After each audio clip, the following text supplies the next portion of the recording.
நீ இது உலகத்தை தெரியப்படுத்திட்டுனா நாங்க என்ன அரசியல் பண்ண முடியும்? என்ன வந்து ரொம்ப டேமேஜ் பண்ணாங்க, கேஸ் கொடுத்தாங்க என் மேல.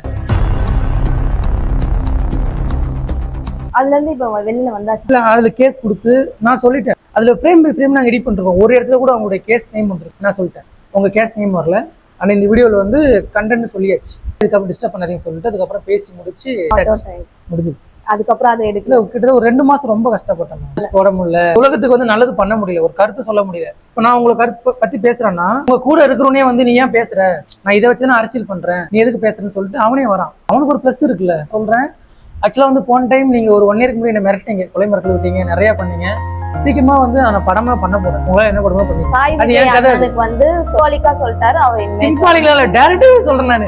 நான் அதுதான் படம் பண்ண போறேன். அந்த கேஸ்ட் சொன்னீங்க பாத்தீங்களா, அது எதை நான் படமாவும் பண்ணவே போறேன், சீக்கிரமா பண்ண போறேன். ப்ரொடியூசரை கிடைக்காலும் என் கை காசு மட்டும் நான் படமா போறேன்.